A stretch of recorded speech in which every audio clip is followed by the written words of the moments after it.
Hello, and now I will be able to get over here.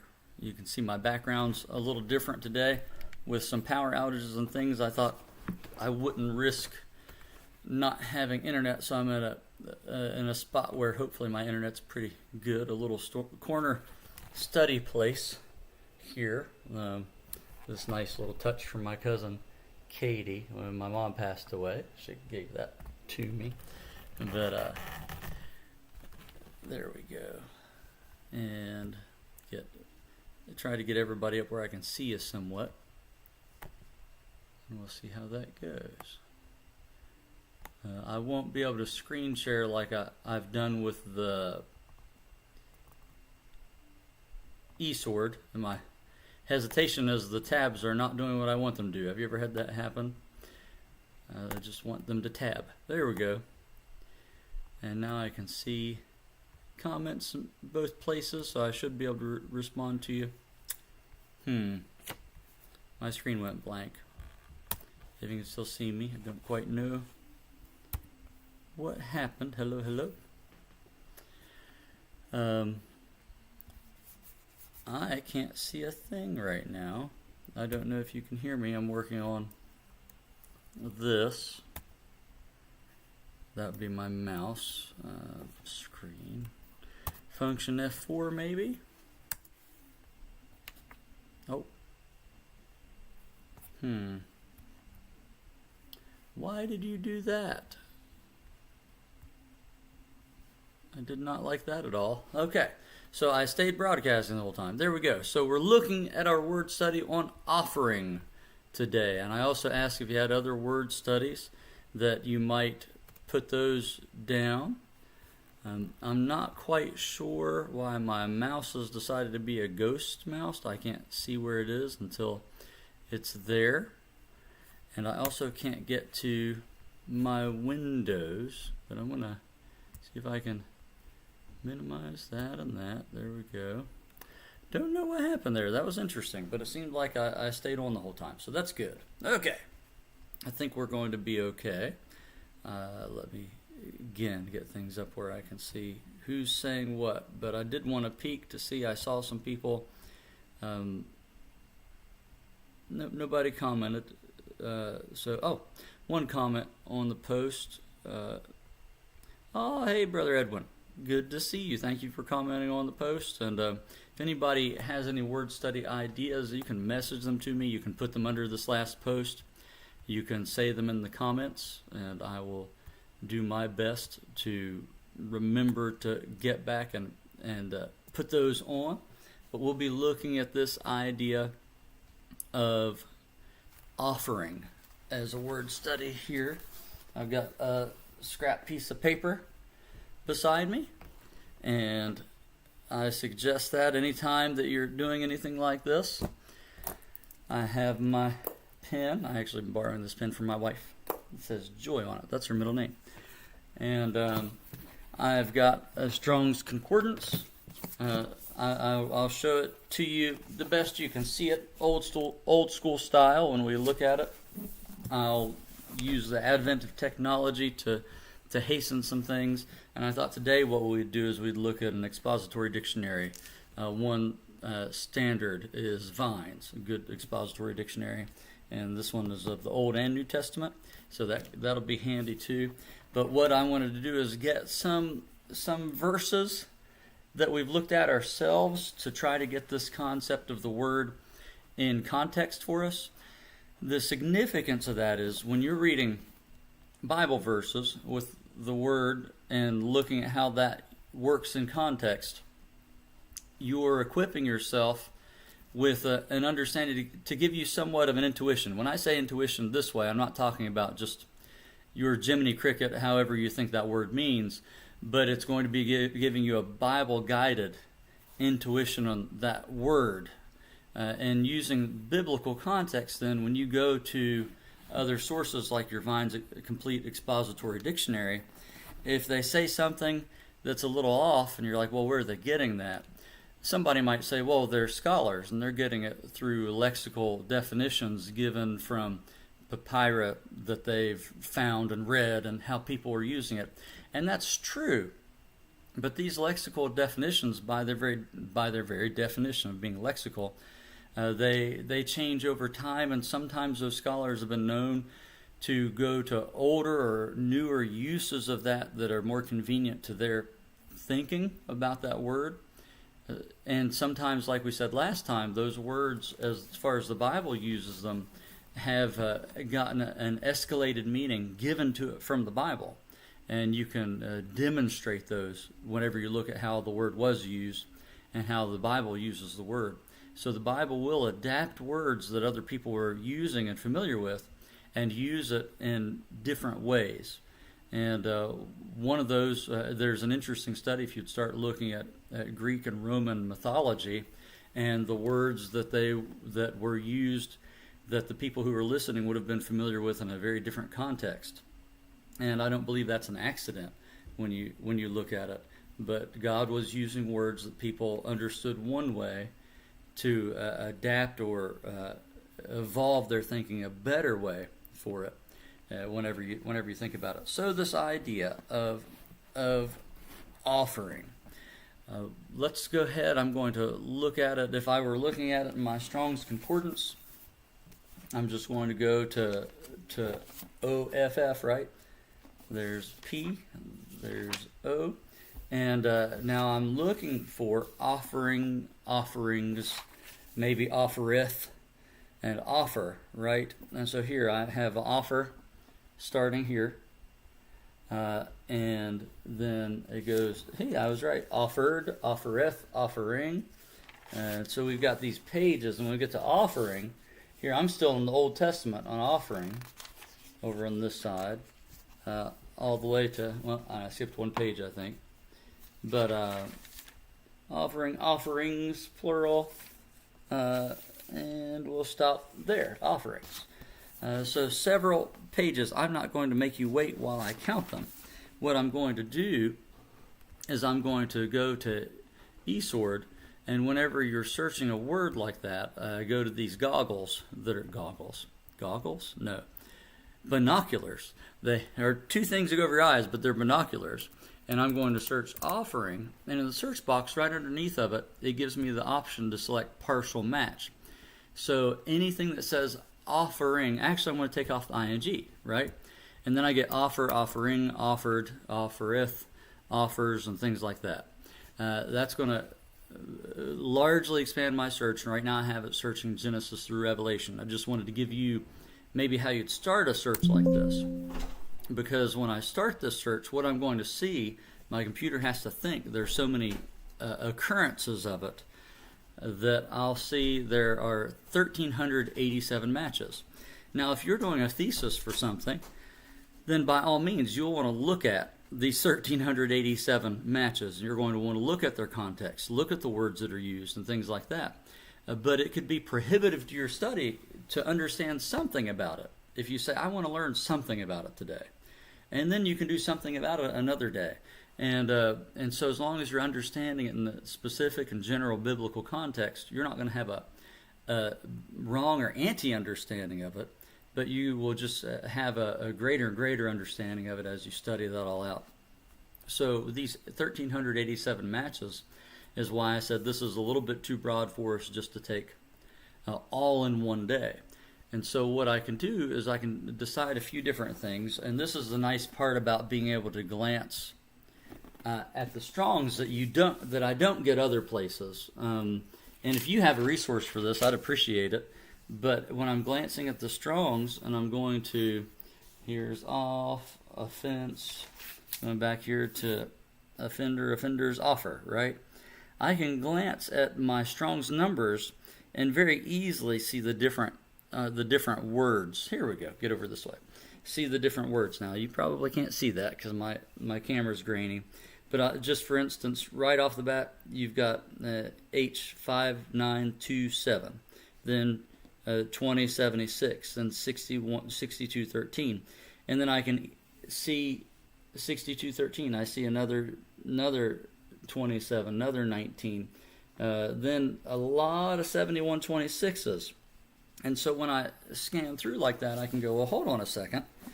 This one's used more often. And I might say, that's how I want to study the word. What word is most typically translated as offer?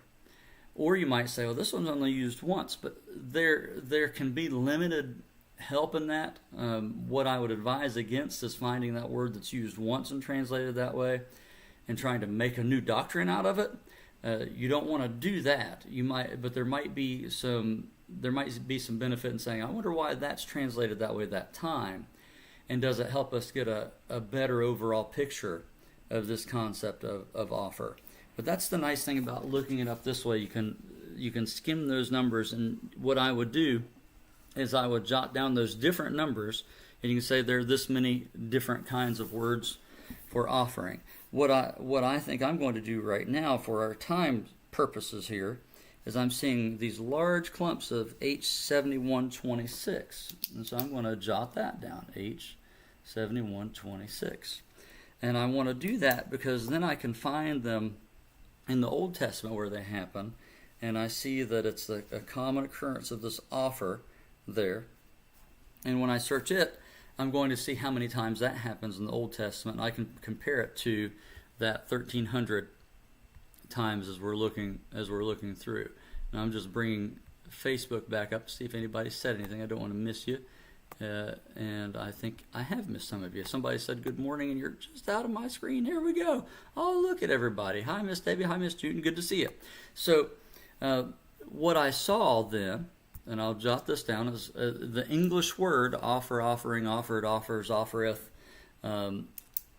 It happens 1,387 times.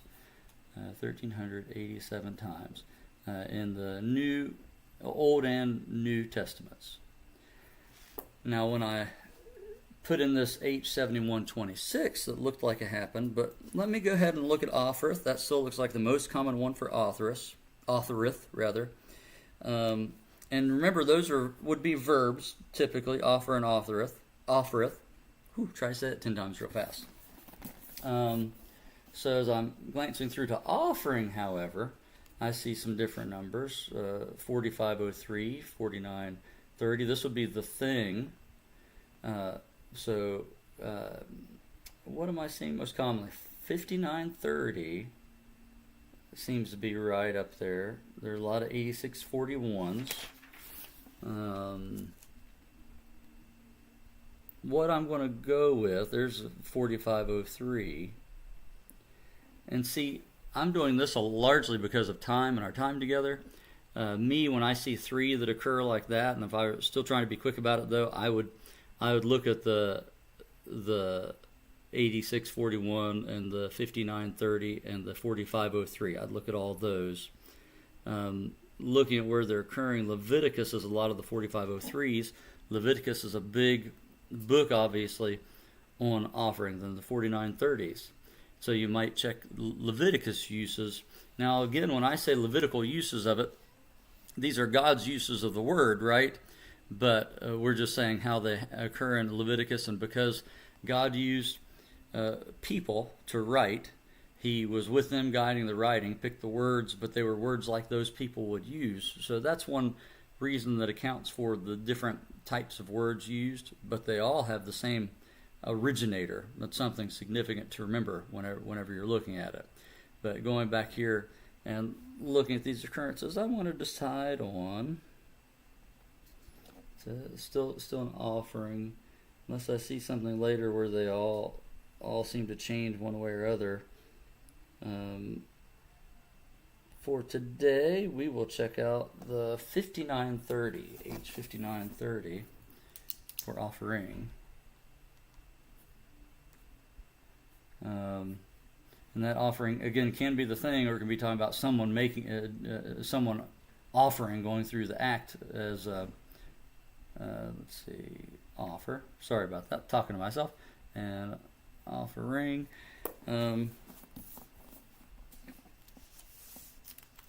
We already saw offereth was about the same, offering, and continues on to offerings.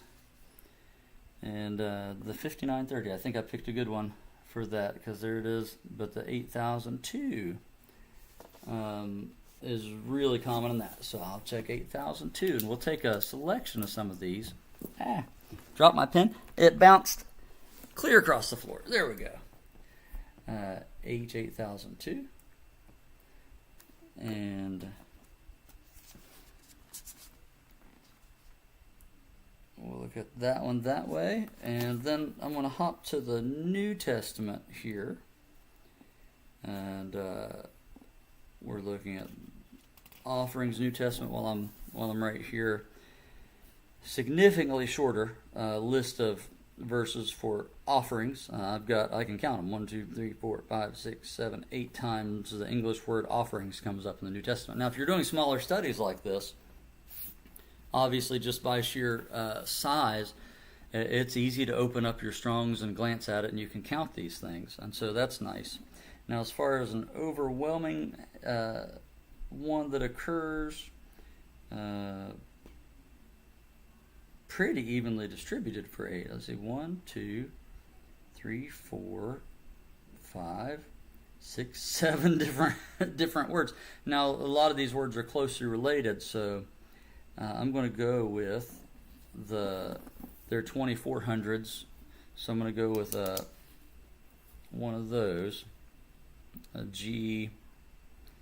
What I'll do is do G2405.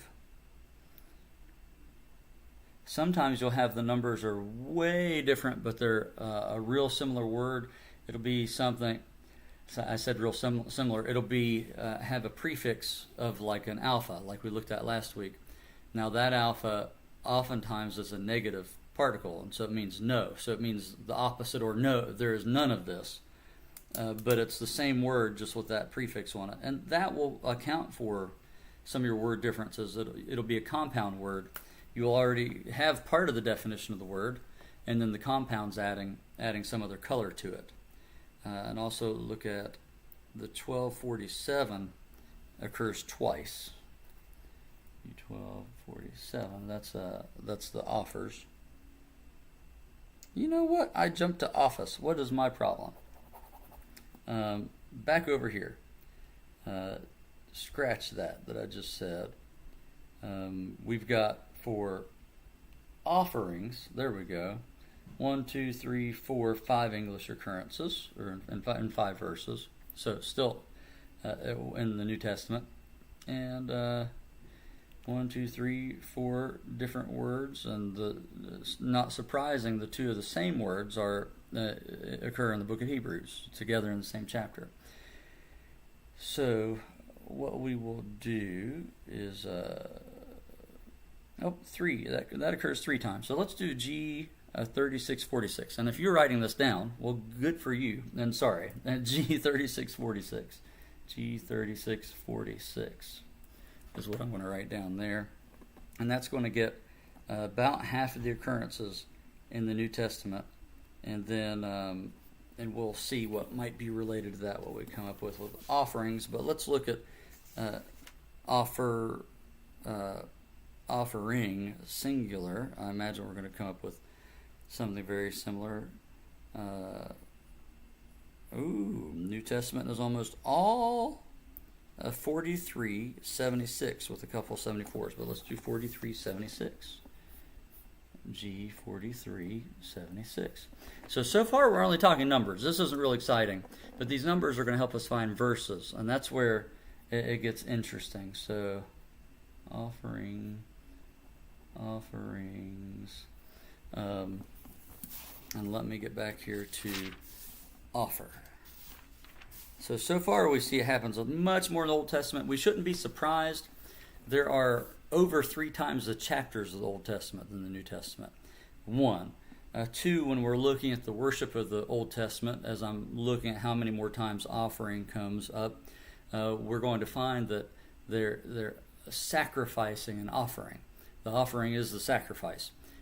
So many times you see that come up, and of the 800 some verses it's found 1,300 sometimes. So a lot of times it's 2 times in a verse. It might say they offered an offering, for instance. And so that accounts for a lot of your Old Testament usage. Now, offered and offer, when we're looking at the New Testament, is often, it looks like, this 4374. 4374. That is going to be closely related to the offering, 4374. And so I'm going to group those together in my look, and I'm going to look at 4374 first. And as one of the most common ones. And then one that seems very different perhaps is G, that's for Greek, 399. I'll go put that one too. G399. And this is for offer. Okay, now let's get to some Bible, right? Because that's what we're here for. The nice thing again about Strong's was right now, all we were doing is finding locations and what words were behind that in those locations. The key part of our study, we want to be the Bible. So now that I found that, what I'm going to do is I'm going to just go ahead and put in, let's start with that Old Testament number, one of them H7126, offer, H7126. When I put that in, I don't want to partial match anymore because I want to find in my Strong's, in my King James plus Strong's, it's looking up every time the H7126 comes up. And I see that there were 280 matches and 260 verses. So that is approaching a quarter of the uses of that 1387. Like I said, approaching. I'm not doing math right now. But when we're looking at those, we're not going to read through all of them, but we will glance through, and we're going to see an interesting thing already. So I'm at Genesis 12:11. Let's go ahead and just take our time and go to Genesis 12:11. This is the first occurrence of the word that's translated offering. Genesis 12:11. And I need to make a little amendment to what I said. We just looked up every occurrence of the word that's translated offering. It's not going to be offering every time. That's the neat part about it, and where we get this, where the word study really kicks in. So when we're looking here at H7126, yes, that's cool. Let's just go ahead and start in Genesis 12:10 to see what's going on, because Abraham's just been told to get out of his family's house and go to a land which he'd show him. He's goes toward the south. Verse 10, now there was a famine in the land, and Abram, I said Abraham, but he's Abram right now, went down to dwell there, for the famine was severe in the land. And it came to pass, when he was close to entering Egypt, that he said to Sarai, his wife, indeed, I know that you are a woman of beautiful countenance. The King James Version says that when he was come near, when he was coming close. And what's neat is when you're studying things like that, you start to see things like, oh, this is why they translate things that way, right? And this is why maybe some of the rougher translation, we think rougher, in the King James Version. And I wonder if this is one of those, because it's a lot smoother to say that they came to pass when he was close to entering Egypt. But when we're looking at this word, the word that's translated offer in other places is translated come near here. So this might, so when we look at how many times it happens, I've got a dog with me. Hi, Fancy. You want to be on screen? Okay. Come near. Isn't that a really neat picture already? Just seeing it translated like that. And you might say, well, come near and offer. That sounds like very, very different things. And it is, and there are things in Hebrew that they might not be related in the least. They come from the same word. But often what you find is the picture and the imagery there are related. And let's hold on to that thought and see if this idea of to offer has something to do with coming near. And you can already see that approaching God with an offering could be something whenever you're looking at it. And so keeping that in mind, I'm going until I find something that is not just saying come near. Uh, and so just give me 1 second here. There we go. I'll be right back.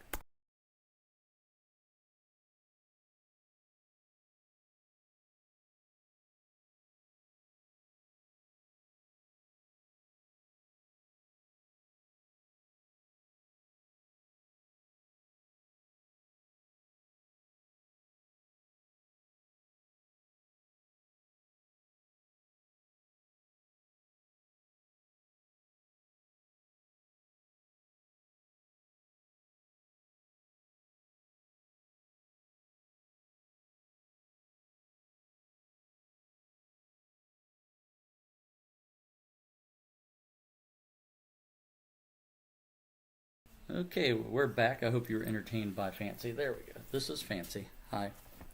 Oh, I didn't need that. Nope, you're good. Okay. So back to it. We're looking at this idea of offering. And as I'm reading through some of these first occurrences, it's come near, are at hand, came near, drew nigh. This is the King James Version again. Drew nigh, come near, drew nigh. We're in Exodus, and we still haven't seen this translated as offer.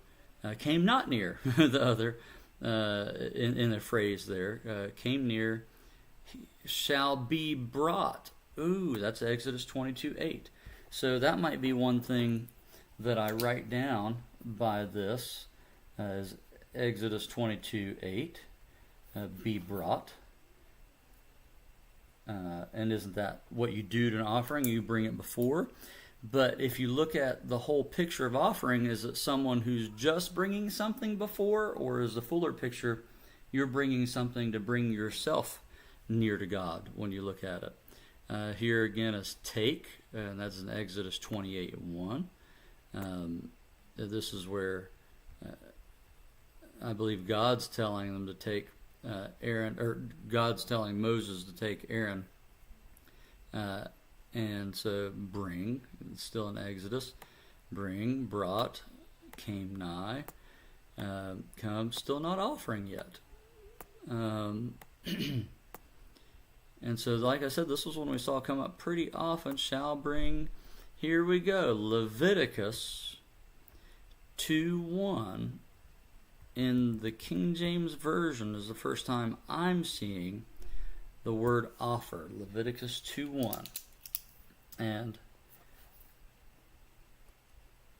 what's neat about that is it says, and when any will offer a meat offering unto the Lord. So in Leviticus 2, we've already been talking about sacrifices. Leviticus 1:15 said, and the priest shall bring it to the altar. That's the same word as offer. But since it's with bring it, the way it's bring it unto, bring it near, it's sort of double, come near, come near. So that's sort of neat too. So keeping those things in mind, there's our first time. It's someone write first time offer in Leviticus 2:1. And anytime, a lot of times when you're seeing these bring in Leviticus, it's offer. And if you offer or bring an oblation of meat, I'm wondering about the New King James Version, what they decided to do about that. And again, this isn't flat out wrong or right if they've translated these differently. It's trying to help us understand, but it's significant that this idea of bringing and coming near and offering are so closely intertwined, and these seem to have to do with the approach and the nearness part of the offering. I have a hunch, perhaps, that as we keep on looking at offering, we're going to see that there are going to be words of bringing near, and then words of what, of course, the offering are, and the things that have to do with the giving of the offering that way when we look at it. But that is very interesting. So when I look at places like Leviticus 2:4, if you bring as an offering a grain offering baked in the oven. So there, offering is twice in English in verse 4. This is if you bring it as an oblation. Now, that phrase, bring it as an oblation, or offering in the New King James, that oblation part is offering, the New King James part, and it is something that is brought near. It's it comes from the same word there as we've been looking at, 71:26. And so there's drawing near with something you're drawn near. You brought something near. Nearness is a big part of making an offering to God. Is something that we're looking at when we come through here. I'm going to look at Leviticus 2:8. You shall bring the grain offering, is what the New King James Version says. The King James says, thou shalt bring the meat offering that is made of these things unto the Lord when it is presented. That's the word that's the H71:26 we've been looking at. That presented, when it is brought near to the priest. He shall bring it to the altar. A lot of bringing. So that's really neat. And you might say, well, duh, you've got to bring the offering, right? But that concept of bringing and nearness, approaching, are built into it, is what we're coming across when we're looking at this word. So it's really fun to discover things like that. I hope you're interested in it. If not, stop asking questions about word studies. No. But if you do have word studies you want to look at, go ahead and keep those up. But they have started, still, that word is not offer a whole lot yet. Leviticus 2:12, there we go. As for the oblation, and again, that's that closely related word that's something that's brought near. Of the first fruits ye shall offer them unto the Lord. And that means bring near, approach to. And so in that regard, that offering is used for approach. We've only made it through Leviticus. I'm going to skim real quick, faster than I really should. I'm seeing it offer more. Here's Leviticus 3:9. Offer of the sacrifice, of the peace offering. And that's a different word for offering. Peace offering is a different word. And it looks like it has, I wonder if it has shalom in it. Shalom, rather. It has shalom in it. So it is the peace offering in Leviticus 3:9. But you shall offer, the word we've been looking at there, is that 71:26. Now, the other word that I wrote down is the 8002. And peace offering. We're going to make that note in Leviticus 3. Right, yes, Leviticus 3:9. If you're writing any of those down. So that's really neat. Let's right now say, unless there's some reason that it would contradict it, that this first offering that we're looking at is that idea of the drawing near is a focus of it. Let's look at that other word, Old Testament word that we saw for offering, 59:30. 59:30. And let's see what it has to offer as we look at it. Right off the bat now, this is more the idea I was thinking of with offering, is dealing with the sacrifice, doing the sacrifice, or what the sacrifice is. And so Genesis 8:20 is the first occurrence of this word. And the King James Version says, and Noah builded an altar unto the Lord, and took of every clean beast and of every clean fowl, and offered, there's a different word there, burnt offerings. That's the word we're looking at. He offered burnt offerings. But this is where I was saying, whenever we're talking about burnt offerings, so often offer and offer are together. So it almost doubles the word count for offer in the Old Testament. And so when we're looking at here, this is that burnt offering, sort of what I was thinking about with offering, the offering or the act of the offering, right? And offer burnt offerings. I'm just looking at the word before it, which is 59:27, and I'm imagining it's not a be-all, end-all, but often when they're that close together, they are related words just by the way they're built. But yes, so burnt offerings is a related word to offered. There, you've got the way it's presented in the King James Version is they offered. That's what they were doing. The burnt offerings, what it was that they were offering, and so they'd need to be they'd need to be inflected differently, which is what would give you what would appear to be a different word in the Strong's number. So they offered burnt offerings. I'm going to keep on with. Let's look at 59:27. Remember 59:27 rather, and I'm making a note of it so I can see, does it pop up with the other ones very often. So Genesis 22:2 says burnt offering again. Excuse me. And it says offer 59:27, him there burnt offering. So I would bet that a lot of times we're going to see these two words in a companionship with each other.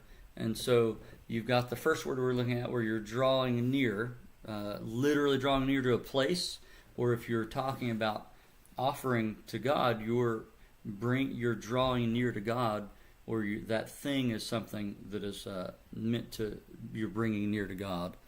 And here we see you are offering offerings repeatedly as it's brought up, and that's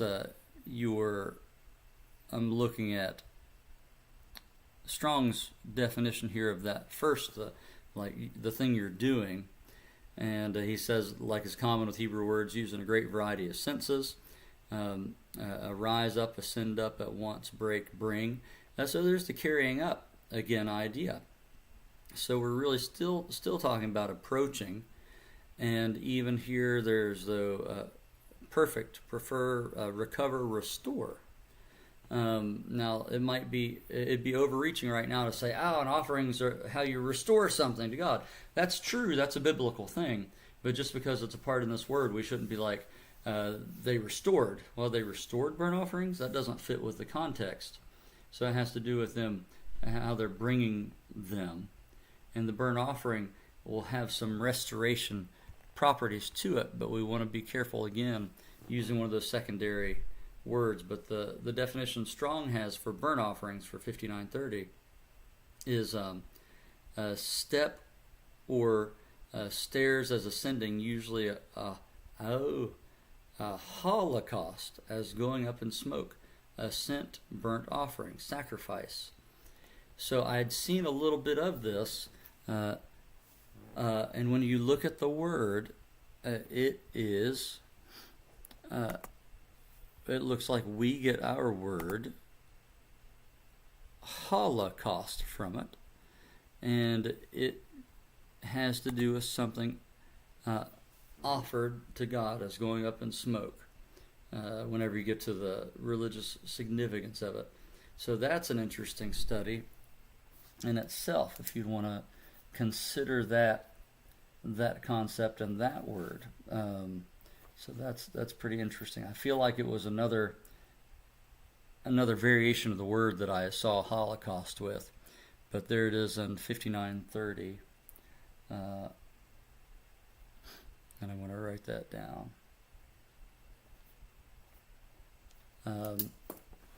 Now you might want to look into some etymological dictionaries and see where we got the word we're familiar with Holocaust. I really think this is a shoe-in for it. This is probably where it is. But sometimes, as alike as things look, they will be from very different places. So don't just assume it because of coming across it like that. Going to keep looking. Burnt offering. A lot of times this is all translated as burnt offering. So there's that whole up in smoke. And so offered is you're bringing something for a burnt offering with the intent of putting it up in smoke to God. And this, going along with that first word we looked at, is all part of an approach to God. I'm not seeing anything different than burnt offering, burnt offerings, burnt sacrifice. So there's a place where it's not translated offering, but it's still the same word, burnt sacrifice. And when you're looking as far as an English equivalence, then we see here, Exodus 30, verse 9, offering, sacrifice. That's what we're talking about commonly when we're talking about a sacrifice. I'm going to write that down. And I see that, again, that's in the King James Version. Exodus 30, verse 9. And I want to look in my Bible in the New King James and check out Exodus 30, verse 9. And see how the New King James translators decided to translate that. You shall not offer strange incense or a burnt offering or a grain offering, nor shall you pour a drink offering on it. So they decided to, in the King James Version, to distinguish this one, but whenever we look, it's the same word as then burnt offering. They might have done it for a couple of different reasons. They might have done it for the simple sake of not having the same word over and over again, offer, offer, offer. I believe that can have good effect to it, but I believe in cases like this, where you are dealing with offering like you've made every other time, that it's good to keep it so you know you're talking about the same thing. But here we are, talking about it, learning. So sacrifice and offering. The translators determined that those two words are interchangeable, so good. One possible definition of an offering is a sacrifice. Though not everything we offer we sacrifice, in a manner of speaking. But regarding our drawing near to God, we might find there's a more applicable nature of that when we're looking at it. I'm going to check. I haven't looked back at you all for a while to see what we've got going on, but you're being really quiet. You don't have to just listen to me. But there's the offering. Part of that offering, we're stopping in Exodus and Leviticus in these, but we've got hundreds. This one was 288 matches, by the way. And it is offering a lot more often than the first word we were looking at was often translated like something like draw near. I want to peek real quick at that H8002 for peace offerings, and then we'll get to the New Testament. H8002, I see 87 times it occurs, and as I'm scanning through, I'm seeing it with peace. Every time, peace, peace, peace, peace offering, still peace offerings. So far we are a quarter of the way through. 100% it's been peace offerings. I'm not going to say that I know that's going to be the case forever and for good, but here's just one, for instance, Leviticus 7:29, to look at that's consistent with things like he offereth. That is 71:26. That's that first word we're looking at. So he drew near, brought near. The sacrifice, and there's the first time seeing that word as a different word than what we've been looking at. Properly, this says slaughter. It is the flesh of an animal. So he brought near the slaughter of his peace offerings. And so you see a few different parts of that word used together, and then there's oblation and the same thing, and that's a related word, bringing something near when we're looking at it. Now let's jump to the New Testament here, and we'll wrap up. So G 3646 for offers.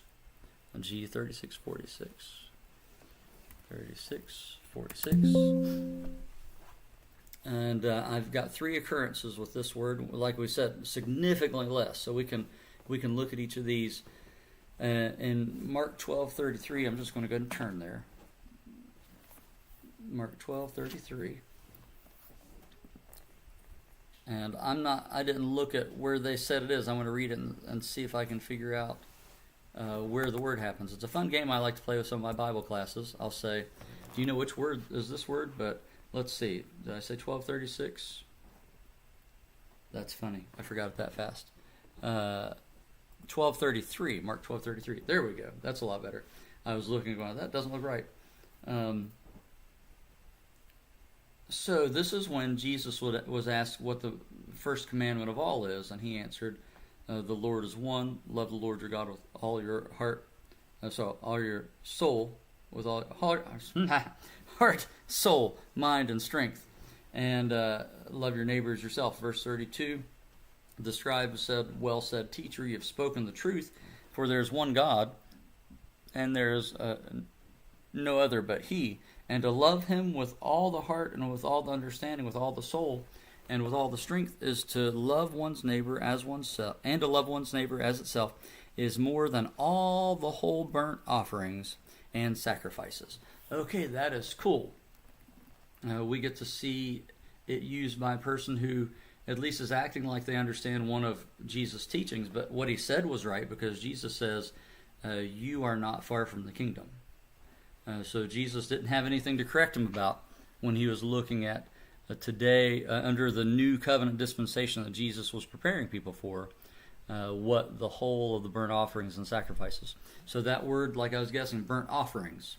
And here's, if you wanted a little extra credit bonus, if you looked in the Septuagint, which is the Greek translation of the Hebrew scripture, my guess would be that often when you see that burnt offerings, this would be the Greek translation of it.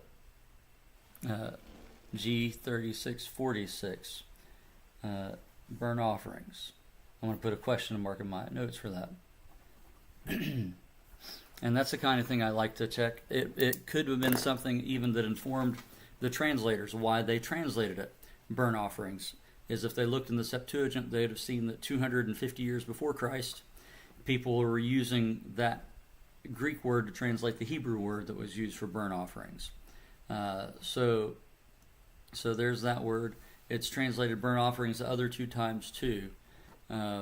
Hebrews 10:6. I would bet you he's quoting the Old Testament Hebrews 10:6 when he says, in burnt offerings and in sacrifices for sin you hast no pleasure, and so I believe he's quoting there.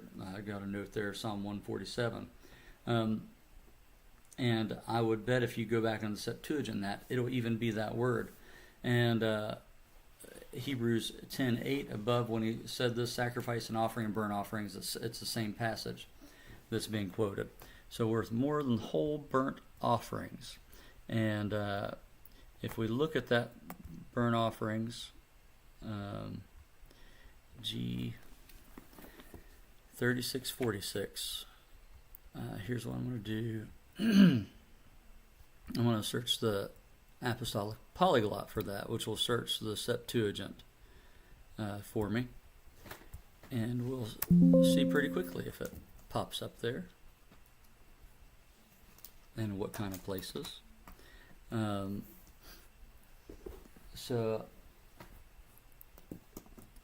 offerings is that word that we saw is translated in this first place, Genesis 8:20, offered for him a whole burnt offering, that Holocaust word that we looked at. But also when we look at Psalm 147:11,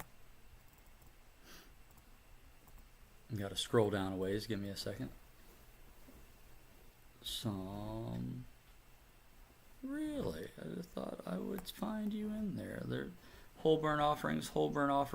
So it is burnt offerings a lot in there. I wonder now what the Apostolic Polyglot for Psalm 147:11 is. Well, of course, we're off by some verses because of the Apostolic Polyglot being a different.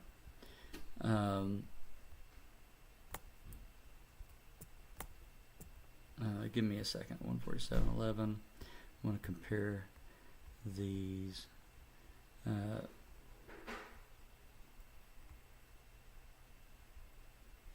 I don't know what I'm looking at here. Sorry about that. You say, of course you don't know what's going on.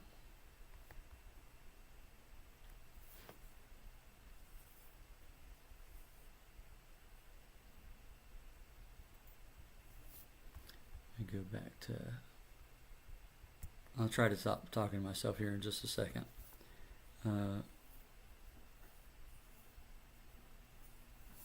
So it would help if I had the right cross-reference in the first place. Give me a second here. Get back to my Hebrews,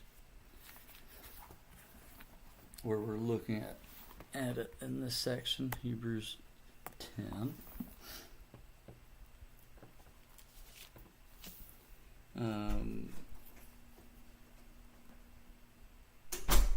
Verse 5, sacrifice and offerings you did not desire. And he's quoting from Psalm 40 there, 40 verse 6 through 8. I just looked in the wrong place. Let's try that. Psalm 40. Excuse the interruption. 40 verse 6. Sacrifice and offerings. Now, here we go. Let's look at what the Apostolic Polyglot has. Offering, sacrifice. So we've been looking at 3646, and that is neither of those. So my hunch in that one was wrong. Whole burnt offerings. That's it. Whole burnt offerings, 3646. And when you look at the Greek word for it, it is again that Greek word that we likely get our word Holocaust from. So it looks like the Greek might have gone and carried it from the Hebrew. It doesn't always happen that way. It's halukatoma.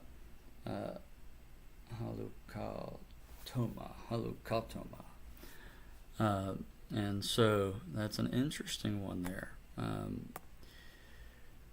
And so the whole burnt, the idea of all of it being consumed. If I were doing a lesson with that, that's what I would be talking about. And I don't believe it's incidental, bringing forth something to be totally consumed in your approach to God.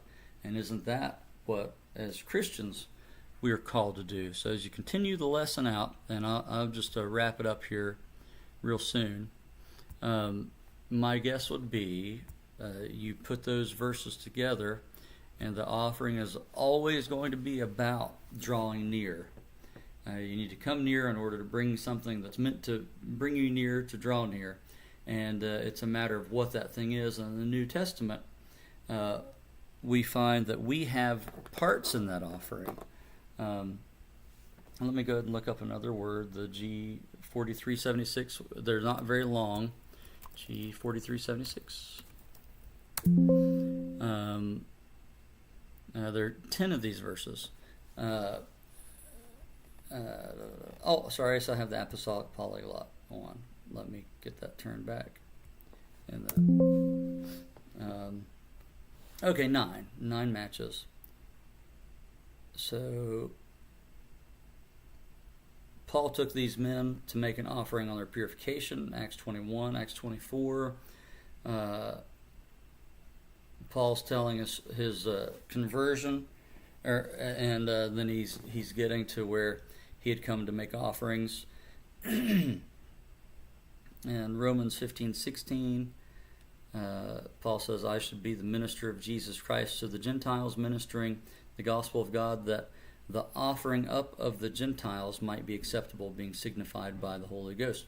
So there's a sort of flip of it, but as far as the Gentiles are being given to God, this is an offering. Specifically, this one says a bloodless sacrifice is the idea of this one, the Strong's definition, prosphora. And then Ephesians 5:2, walk in the love as Christ also hath loved us and hath given himself for us, an offering, bloodless sacrifice, and a sacrifice. There's the part there. And so that's an interesting way. Jesus bled, of course, but here that for whatever reason, an offering can be bloodless. That doesn't mean it necessarily is bloodless. It's just part of a possible part of that definition.